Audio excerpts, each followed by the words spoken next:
explicó. Tenían bastante miedo a este momento de una generación de otra explosión. Pero un año después pudieron ir a ver aquí abajo qué había pasado.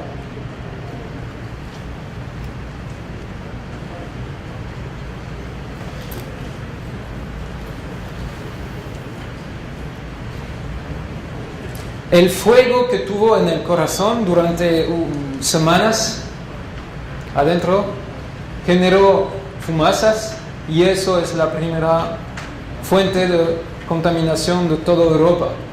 Porque cuando tienes una fumaza, son partículas pequeñas, y el viento te le lleva a kilómetros, o 100 kilómetros o 1000 kilómetros de la fuente de contaminación. Para parar el fuego, los rusos utilizaron helicópteros y bombardearon el centro del corazón con 5.000 toneladas de materiales para absorber los neutrones, con arena, con plomo, con borón, con dolomita, que son materiales que tienen la capacidad de absorber los neutrones. 1800 rotaciones de helicópteros, y prácticamente todos los pilotos se murieron porque pasaron justo arriba donde hay todas las emisiones de radiaciones. En el 6 de mayo ya pararon los fuegos. Adentro, aquí podemos ver solo una pequeña video de un helicóptero.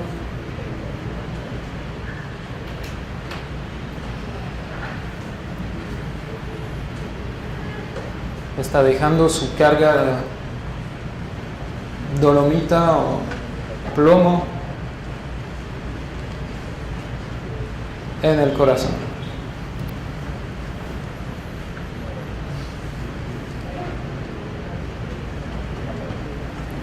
Una vez que pararon los fuegos, había que limpiar. No podían dejar todo eso. Y el primer objetivo del gobierno estaba continuar a utilizar los reactores al lado. Un poco loco, ¿no? La primera idea de los rusos, que tenían robots y también, ¿cómo se dice? Rockets. ¿Cómo? Ya, bueno, eso. Tenían todo eso y tenían la tecnología de robotización y robots. Y empezaron ya, no problema, tenemos robots y vamos a utilizarlos para limpiar todo. Primero los robots no podían caminar ni ir adentro de la central, y peor de todo, después unas horas de funcionamiento, el sistema electrónico que había en los robots dañado por las radiaciones. Entonces enviaron biorobots. Biorobots son humanos. Tú vas a ayudarme a limpiar eso. Tú. Ya. Yo no puedo imaginar ir allá.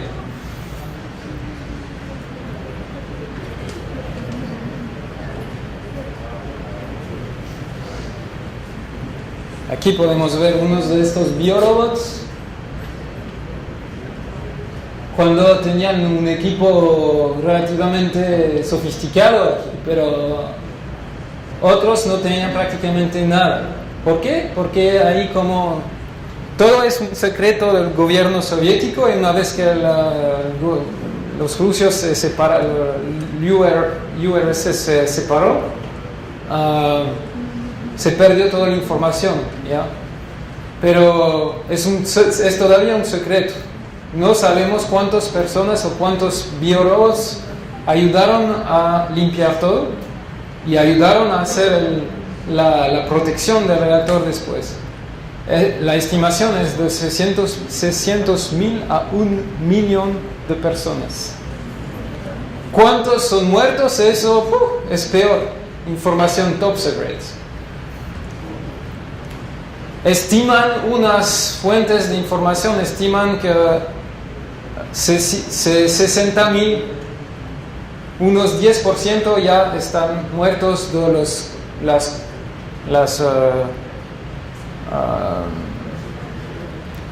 los efectos indirectos de radiaciones. Y el gobierno soviético solo reconoció 31 muertos. Imagínate, que son los muertos directos, ¿ya? Los muertos cuando sobrepasaron una dosis muy fuerte de radiación.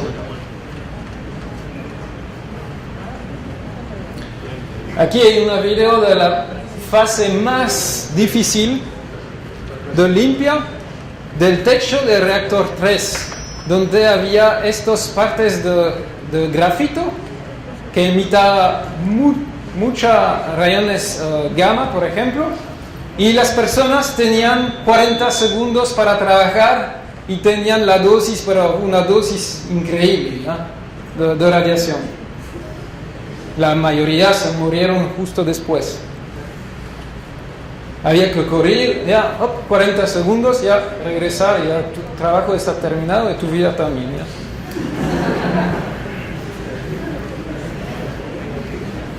Utilizaron bastante vehículos, tanques,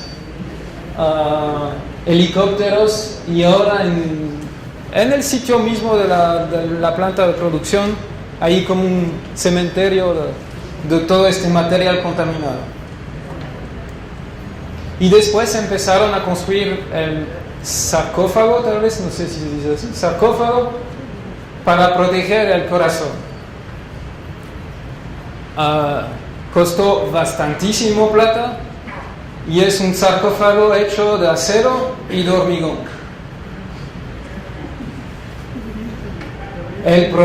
Unos problemas es que este sarcófago se apoya sobre estructuras del edificio mismo, del edificio antiguo que explotó.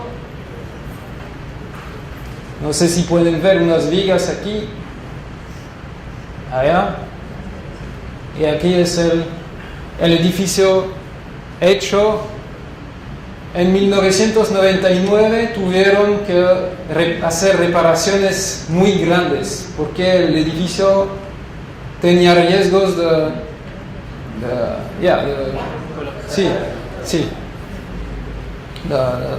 implosar prácticamente, porque las paredes de hormigón sobre las cuales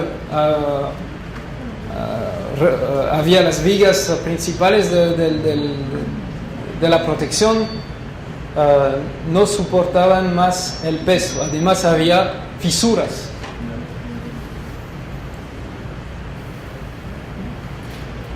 Si miramos ahora a las consecuencias, ¿cuáles fueron las consecuencias? Primero, estimamos a 400 más material ha salido de allá que las bombas de Hiroshima y Nagasaki en Japón. 400 veces más. Aproximadamente 100.000 kilómetros de país fueron contaminados, y principalmente en Bielorrusia, Ucrania y Rusia. Pero los contaminantes no se pararon a las fronteras, ¿ya? Se fueron en toda Europa. Hay varios rayones o radiaciones. Yo voy solo a hablar rápidamente, muy rápidamente, no es tan importante, de tipos diferentes. Escucharon radiaciones alfa, radiaciones beta, radiaciones gamma y los neutrones. Esos son 4 tipos de radiaciones ionizantes, que significa que hay interacción biológica. Si pasan a través de tu cuerpo o si te tocan, ya ionizan tus células y dañan tus células, tus genios o la célula misma, y las células pueden morir, por supuesto. Hay un quinto tipo de radiaciones ionizantes que está utilizado en todos los hospitales. ¿Cuál es? X, por supuesto, rayones X. El tipo de rayón alfa es una partícula con 2 protones y 2 neutrones y está parada muy fácilmente con una hoja de papel o con 2 o 3 centímetros de aire. Pero está peligrosísima en caso de contaminación. ¿Qué es contaminación? Contaminación es cuando tú estás comiendo las partículas, inhalando las partículas, o que te inyectan las partículas, o que está en contacto con tu sangre o tu piel. Las partículas beta son como electrones más veloces, y allá necesitas para parar eso unos centímetros de plásticos o milímetros de metal. El aire no está suficiente para pararlos. Y finalmente, los rayones gamma, son rayones electromagnéticos y pasan a través de todo. Es muy difícil de pararlos, muy, muy difícil. Y los neutrones, que en este caso de una planta de producción de electricidad, hay bastante de estos neutrones porque los neutrones activan la reacción de fisión. También tienen alta energía y es difícil de pararlos. Necesitas metros y metros de concreto o plomo.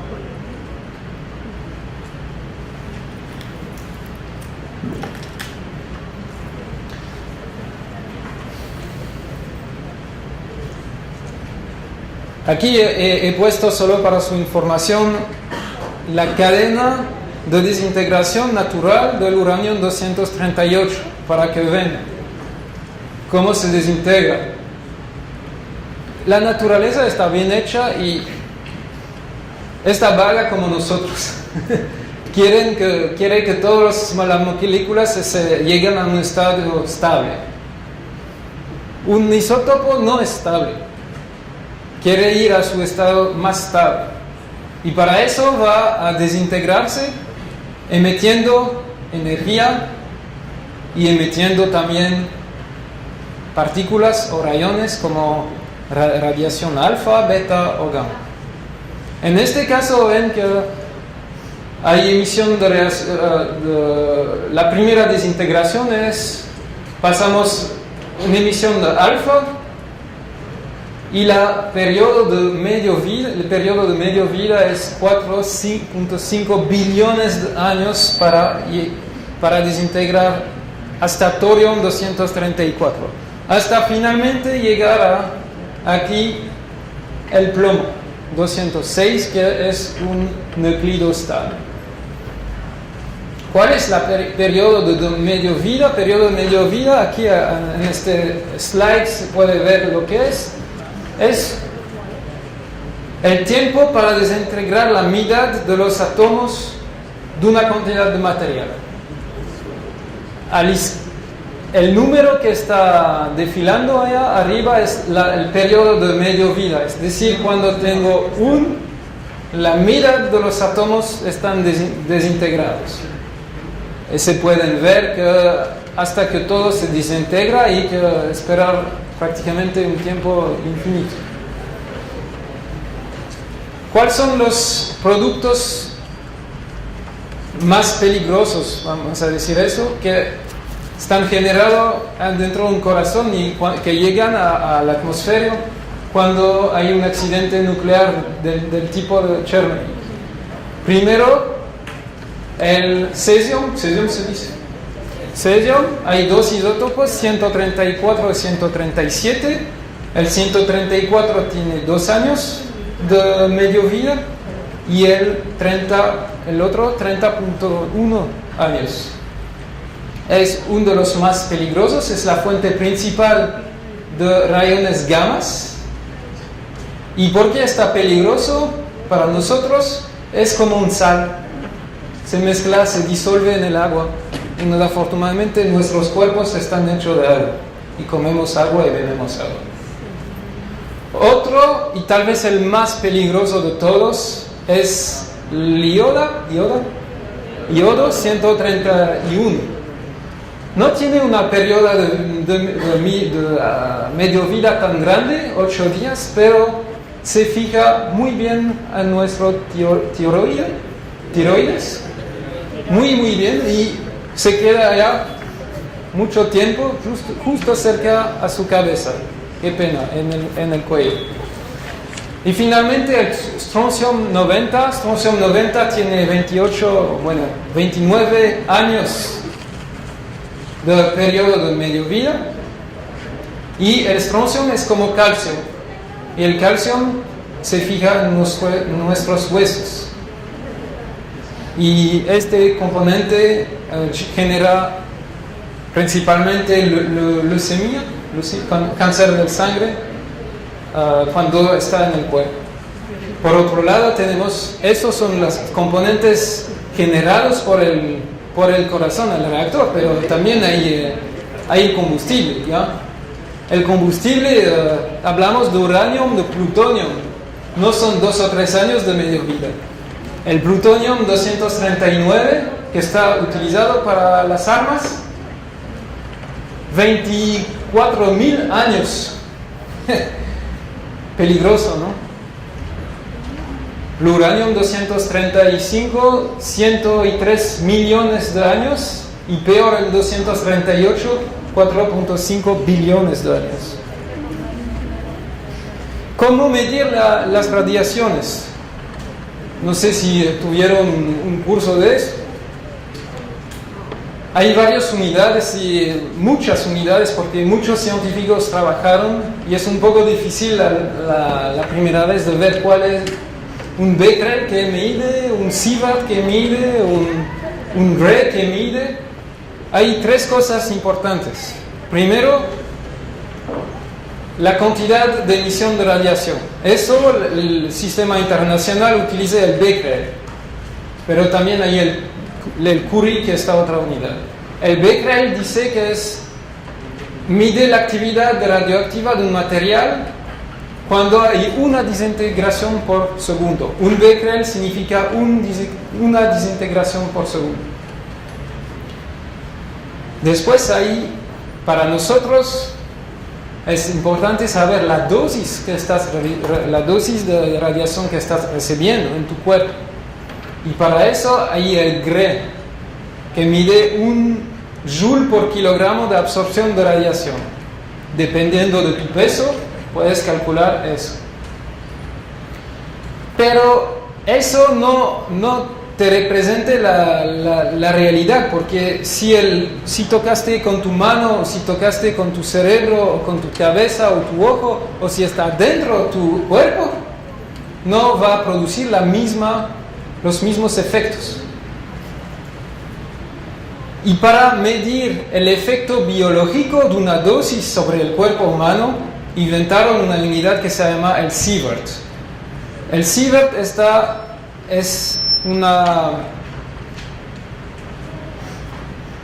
como el Gray, son joules por kilogramo, pero hay todo un sistema de puntuación dependiendo de la situación y de cómo recibiste la dosis. Si está fuera de tu cuerpo, si está adentro, bueno.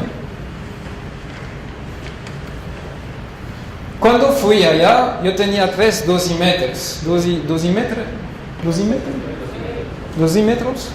Bueno, dosímetros. Yo tenía un electrónico y 2 pasivos. Los pasivos no te dicen nada, ¿ya? Tú tienes que ir a otra máquina, ponerlo adentro y después te dice si estás vivo o muerto.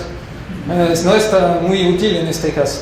Pero está muy útil para todos los médicos que están siempre al lado de una máquina de rayos X y que cada semana van a ver la dosis de la semana y ver si no sobrepasaron la dosis mensual o anual recomendada o de seguridad.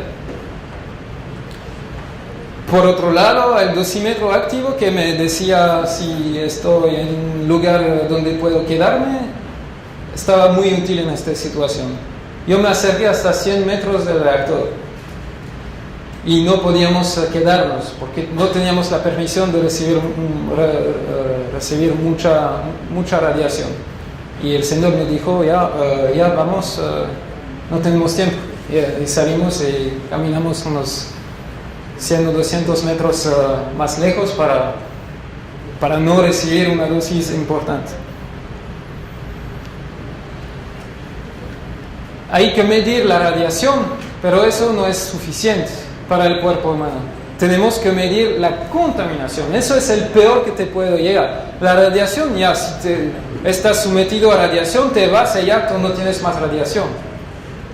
Si hay contaminación, tú vas a acumular dosis siempre. Porque está dentro de tu cuerpo. No puedes alejarte de la fuente de radiación. Eso es el peor que puede ocurrir. Para medir la contaminación, en Chernobyl tienen estos equipos. Eso te mide la contaminación superficial. Tienes que ponerte adentro, mide tus pies, mide tus manos, mide tu cabeza, mide todo. Y te abre la puerta o no. Si tienes que quedarte unos 10 segundos, hacen la medición y puedes salir o entrar del sitio solo pasando por varios de estas máquinas. Si tienes que ir a un lugar realmente peligroso, tienes que hacer otra prueba, la prueba de contaminación interna. Es decir, ver si tú comiste algo, respiraste un componente radioactivo o no. Eso se hace aquí, no encontré las fotografías del sitio de Chernobyl, pero aquí hay una silla especial. Tienes que quedarte 15 minutos para medir tu contaminación interna.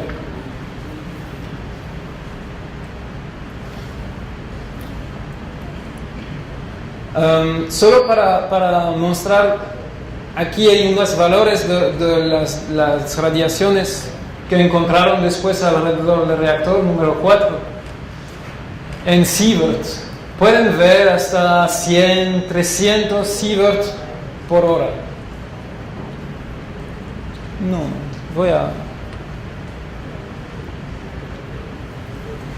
solo para comparar, cuando se hace una radiografía de dientes, son 5 a 10 microsieverts.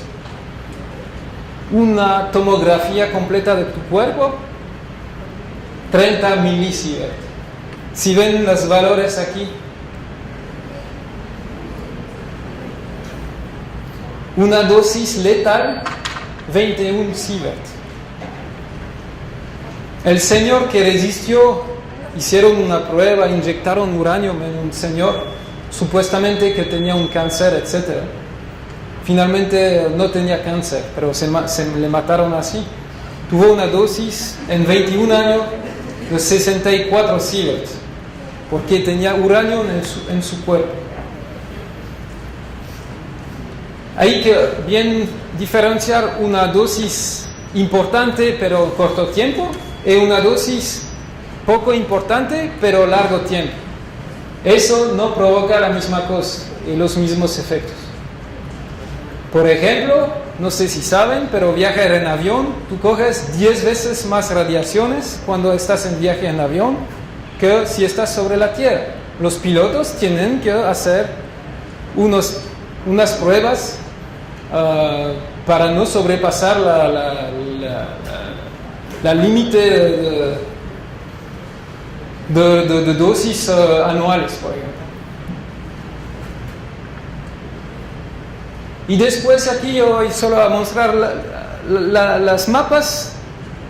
Ahí hay el epicentro o el centro de polución, Chernobyl, y eso es la mapa de la meteorología justo después del accidente. El viento cambió y la polución o la contaminación se ha dispersada en toda Europa, no solamente aquí. Aquí es un círculo 30 kilómetros, 60 kilómetros. El círculo 30 kilómetros está completamente cerrado, no puedes entrar, solo con permisión. Y el 60 kilómetros está con varios controles. Yo dormí aquí, en Slavutich, y hay un tren que va hasta el sitio y regresa aquí para no tener demasiada contaminación o riesgos para tu cuerpo. Hasta Vemos el mapa aquí de cómo la polución se ha dispersado. Aquí es el cesium 137, que es la fuente principal de rayos gamma. Consecuencias sobre la salud.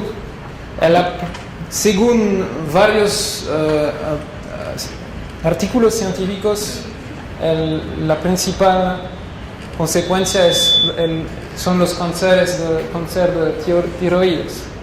Y vemos aquí una curva de la aumentación de cáncer de tiroides sobre niños especialmente.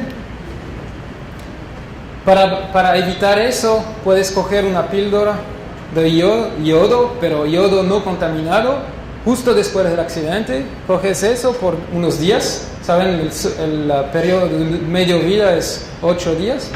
Y así proteges tu tiroide y no vas a tener un cáncer después. Pero afortunadamente no es el único efecto, y hay efectos sobre los genios. Aquí es el museo a Chernobyl, a Kiev. Tuvieron mutaciones genéticas sobre perros, animales y sobre humanos también.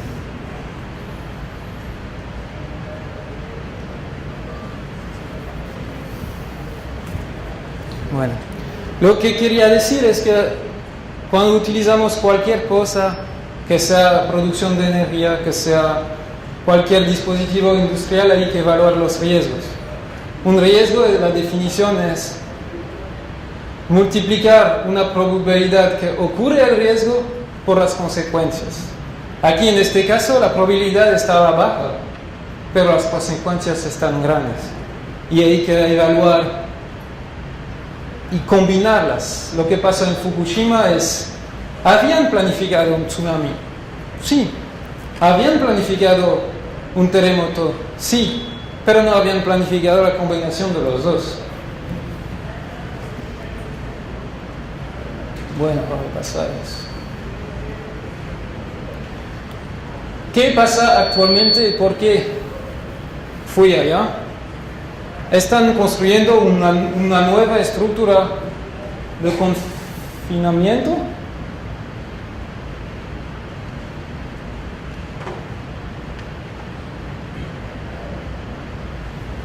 En acero, que es como un domo de acero. Y van a ver aquí en 5 minutos la video de la simulación de la construcción.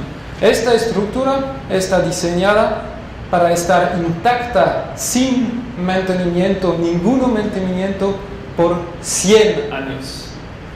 Es decir, si se imaginan 100 años sin corrosión, no puedes, es acero, hay corrosión. No puedes tener ninguna corrosión ni pintarla por 100 años. Es una construcción y un diseño muy difícil. Solo para que no haya corrosión hay un sistema especial que saca toda la humedad de la estructura dentro. Ahí desarrollaron sistemas especiales de pinturas o de protección por la corrosión, etc.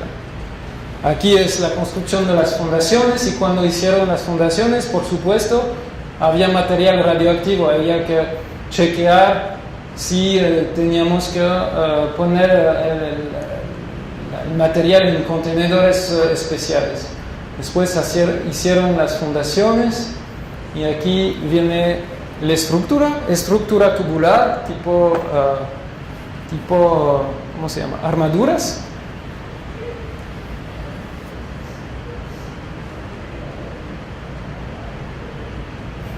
Y levantan la estructura así hasta finalmente hacer un domo en 2 partes. Eso es la primera parte, y después viene la otra parte.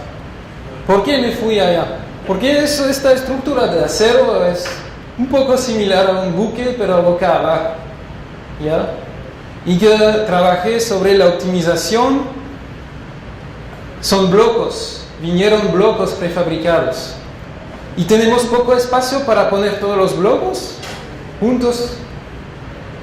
porque no hay mucha superficie que está no contaminada o que está limpia, y desarrollé un software que permite optimizar la posición de cada bloque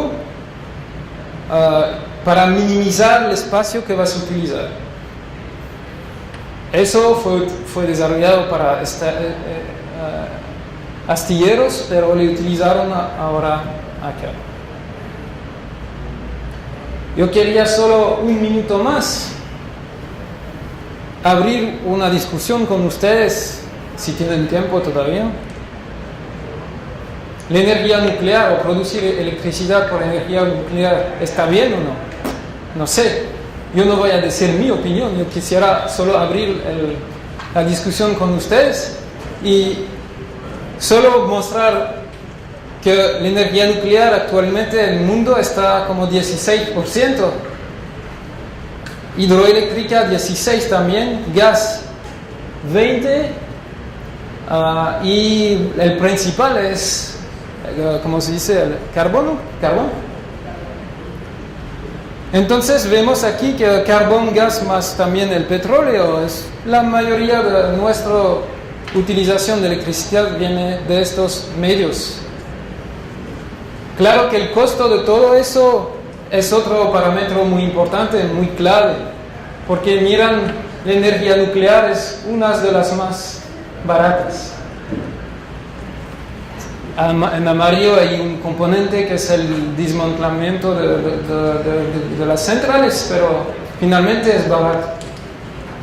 Hidroeléctrico es el mejor. Aquí hay algunas personas que quieren hacer sus preguntas. Por favor, les pido participar. Tenemos aquí una persona que, como ustedes han visto, tiene una vasta experiencia en la parte técnica también del asunto, que son pocas personas las que nos pueden explicar en sí cómo son los problemas de la energía nuclear a profundidad, ¿no? Aquí hay una pregunta, por favor, las personas que quieran participar, levanten su mano. Inclusive pensemos, jóvenes, que nosotros tenemos como alternativa la creación aquí en el Ecuador de extraer uranio, ¿sí? De empezar la energía nuclear, y también está de que nosotros nos planteemos si estamos de acuerdo, si podemos permitir y si tenemos la capacidad técnica para poder aplicar este tipo de energías. Todo lo que es relativo al nuclear, hay una organización mundial que regula todo eso, y también organizaciones en cada país. En Francia especialmente hay una organización muy importante, porque tal vez saben que prácticamente el 70% de energía eléctrica en Francia viene de la energía nuclear. Es un país pro-nuclear. Hay regulaciones muy fuertes y mundiales, sí. Ahora, ¿sancionan? Claro que sancionan, por supuesto. Pero también es no sé si podemos, tabú se dice, no sé. El nuclear queda tabú. Especialmente en Francia, por ejemplo, durante el accidente de Chernobyl, que dijeron el gobierno de Francia, dijeron que la contaminación pararon a la frontera. El viento no para a la frontera, ¿ya? ¿Por qué? Porque para no dar miedo a la población, etc. Pero sí queda tabú y es difícil todavía comunicar. Están más comunicando. La empresa más grande de Francia que está en el negocio nuclear, es por eso no quieren parar el nuclear. Por eso cada presidente continúa diciendo continuamos nuclear.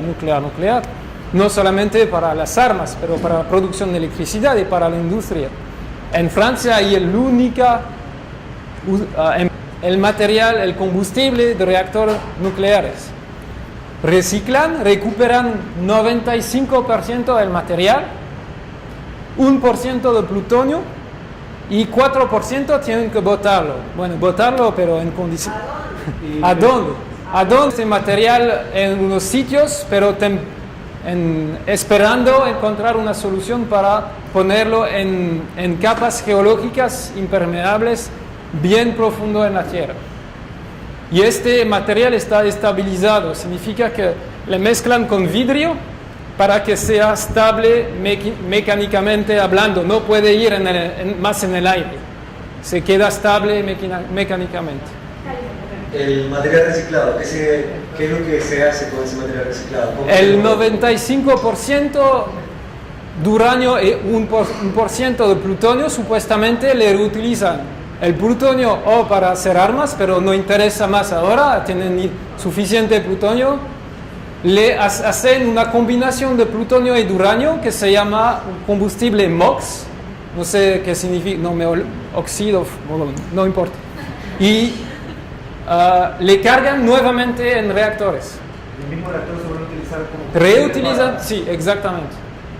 Japón compró la tecnología y Francia está haciendo el combustible MOX para Japón, por ejemplo. ¿Y la estabilidad de este material y con la material? El 4% son el que te estoy hablando, es el 4% de todos los otros componentes generados durante el yodo, el cesio, todos los otros componentes, sí está mezclado con vidrio y ahora está esperando en unos sitios claves antes de ponerlo en la tierra. Pero eso no es el problema mayor, porque sí es una polución, pero bien concentrada, ¿ya? Es una polución bien concentrada. El problema viene de todo lo que hay en contacto durante la producción. Viene del acero, viene de las centrales. Una vez que para la central hay toneladas de acero que está contaminado. ¿Dónde vas a poner eso? No es un volumen pequeño, sino son volúmenes grandes. Y eso es el problema. No tanto el combustible, porque podemos reciclarlo mucho, pero más todo lo que hay alrededor. ¿Y el tiempo de vida de una planta nuclear cuánto es? De estos 4% De la planta. Normalmente 20 años y ahora están programando 10 años más. Acá hay una pregunta, Juan. Ya, bueno, más que una pregunta, lo que yo quería hacer es como meditar sobre el tema, porque la necesidad de energía, ¿no? Bien sabido que la población mundial crece a diario, entonces a medida que la población crece, lógicamente se necesitan mayores cantidades de recursos alimenticios, de agua, suelo, etc. Y entre ellos energía. Entonces, más allá de ver cuál es la alternativa menos dañina para el ambiente, ya sea hidroeléctrica, nuclear, térmica, las que se den, pienso que debemos hacer un cambio a nivel de individual en cuanto a lo que nosotros utilizamos, porque cada cosa que uno utiliza viene de un proceso de producción de una fábrica, y esa fábrica lógicamente demanda energía, y para generar más volumen, lógicamente, esa fábrica demanda mayor cantidad de energía, y desde luego pues esa cantidad de energía, ¿de dónde la extraemos? Entonces los países tienen que verse a ver de dónde sacan esa demanda de energía. Entonces el asunto no es de qué energía es la que vamos a utilizar, nuclear, solar, hidroeléctrica, ya digo, el problema es nosotros como individuos. ¿Qué hacemos para bajar esa cantidad de energía que estamos necesitando? Porque la población sigue creciendo y por lo tanto vamos a necesitar mayor cantidad de recursos. Claro, y ambos son importantes y la manera de reducir el impacto sobre el medio ambiente, usted tiene perfectamente la razón, es reducir la utilización o utilizar mejor, optimizar la utilización de la energía que tenemos. En Europa la política ahora, tenemos un tiempo frío, no es como aquí, pero el problema es calentar las casas, ¿ya? Y poner aislantes. Ahora la política es aislar mucho más las casas. Así necesitamos mucho menos energía para calentar las casas. Aquí podríamos ver la misma cosa. No abrir la ventana si hay el aire acondicionado prendido. Es estúpido, pero... Y tal vez utilizar aislante, porque el aislante va a servir para mantener el frío dentro de la casa. Cosas pequeñas pueden ayudar bastante. No, es que me queda la inquietud. Cuando hablamos de la energía, de la radioactividad que se produjo por estas explosiones, hicimos un mapa de de todo lo que es Europa y se veían los puntos rojos y todo eso, ¿no? Pero vimos un mapa a nivel de Europa. Y como usted lo explicó, la radioactividad no es un elemento que guarda barreras, que guarda fronteras físicamente, porque el aire, por su efecto, lo dispersa. Entonces, de los demás, en este caso, por ejemplo, Sudamérica, que ¿hay algún dato acerca de la radioactividad? Chernobyl no tuvo, el viento no pasó hasta allá, pero no sé. Pero los elementos, como usted dijo, los elementos demoran en degradarse. Sí, por supuesto, pero no he visto nada que la fumaza pasó hasta América. ¿Por qué? Porque la lluvia limpió todo, mientras la fumaza pasó, o el nieve pasó en el océano y se diluyó ya. Las dilución, sí, pero es diluido. Es mucho menos peligroso porque está diluido en el agua.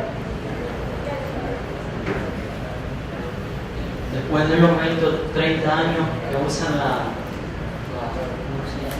central nuclear, ¿qué hacen? ¿La remodelan? ¿La dejan de usar? ¿Qué hacen?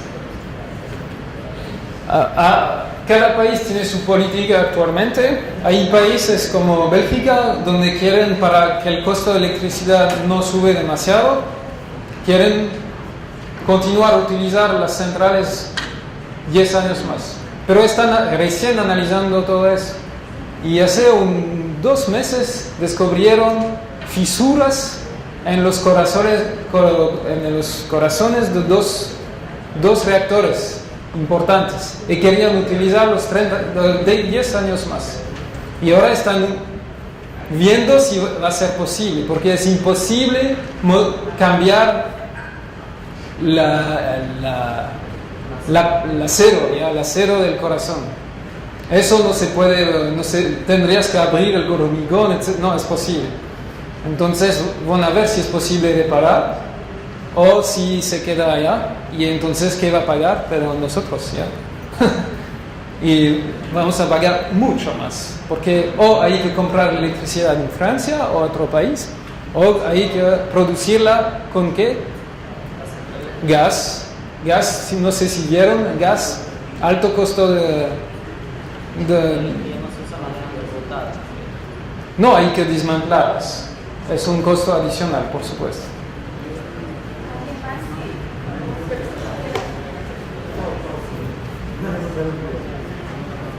Pero así todo el mundo puede escuchar.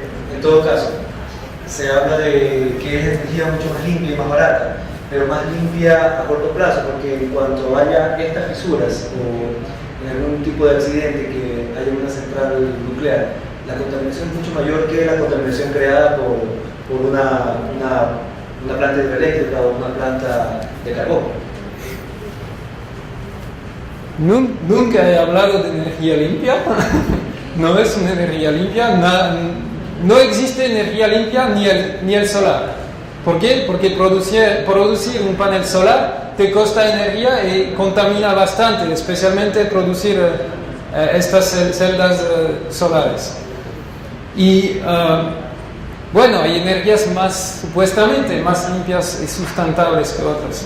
Energía nuclear tiene la ventaja de tener si no hay excedente, tener una contaminación concentrada. Y normalmente, si no hay accidente, que no pasa el aire. Cuando estás quemando gas, gasolina o cualquier otra cosa, por lo menos está generando CO2. Y actualmente tenemos un problema que se llama el efecto invernadero y bueno, es una alternativa para no generar efecto invernadero. ¿Y la lluvia ácida, doctor? ¿Qué va a hacer con eso? La lluvia ácida, eso normalmente no hay más cuando el diseño de las chimeneas, se dice, chimeneas está bien hecho, porque sacan todo el azufre, todos los componentes, incluido las partículas de carbono, etc. Normalmente nada más sale de agua y CO2 en el caso ideal. Pero hay que tener la última tecnología de centrales térmicas. Que se puede reutilizar el combustible en un porcentaje del 5%. ¿Cuántas veces podría hacer esto? Si ya lo utiliza, podría volver a utilizar una vez usada. Y aparte, otra pregunta. Usted dijo de mantener las plantas nucleares una vez pasado su tiempo de vida útil. ¿Y los componentes de estas fábricas qué se hacen?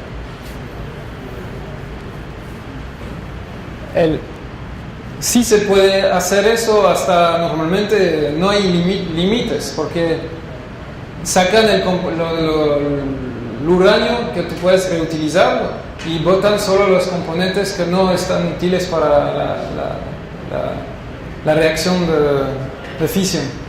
Entonces, bueno, si tienes 100% al inicio, tú vas a generar 95%, vas a nuevamente perder 5%, 5%, 5%. Y tú puedes añadir un poco, por supuesto, no puedes solo utilizar este material reutilizado a 100% cada vez. Tienes que poner uranio puro y mezclarlo con a este uranio reutilizado. Pero sí vas a economizar 20, no me acuerdo los números, como 30%. Cada vez vas a ahorrar 30% de material.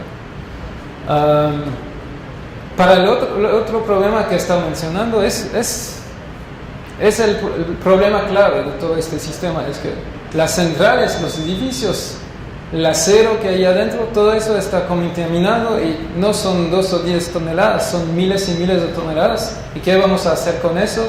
Eso es el problema, porque es un volumen grande de material y yo no sé cómo van a poder reciclarlo.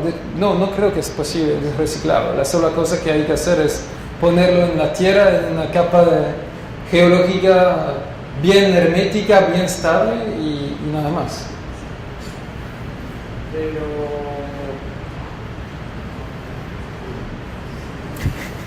Pero estamos hablando de, como usted dijo, bastante materiales y también que en este país hay construcción. Bueno, están trabajando a eso ahora. Hace unos 15 años empezaron los estudios para saber dónde en Bélgica, o dónde en Francia, o dónde en Alemania van a hacer estos, no sé cómo se dice, estocamientos o almacenamientos de productos nucleares. Y cada país queda con sus desechos, ¿ya? Mismo si les envían en Francia, después regresan a Bélgica, o regresan en Japón, o regresan en su país. Especialmente Francia y Alemania tienen colaboración y los desechos viajan por tren y cada vez hay unos miles de personas que se ponen en las raíles de trenes para que los vagones no pasen. Actualmente, ¿cuántas plantas están por terminar su tiempo de vida útil? Dependiendo de la fecha de construcción. Mira, yo no sé, fechas desde 1970, 70, hay bastante ahora, hay más que eso, hay bastantísimo. Bueno, dependiendo de la política de cada país. En Rusia y eso, los buques nucleares, los submarinos están aquí sin hacer nada y todo se va en el agua, ya bueno, eso. Europa está preocupándose bastante y ponemos bastante plata allá para... La plata que está para poner este domo no viene de Rusia, viene de toda Europa, porque se preocupen de la contaminación de toda Europa. Hay que concientizarse y bueno, somos todos habitantes de la Tierra y estas contaminaciones no paran a las fronteras. Si no hay otra pregunta más, realmente le agradecemos a Juan David. Podríamos quedarnos aquí hasta el día siguiente conversando tanta información, sinceramente, que podríamos nosotros procesar, porque estar con expertos en este asunto de energía nuclear no tenemos todos los días, ¿no? entre las pocas personas que quedamos aquí les agradecemos y les pedimos un fuerte aplauso.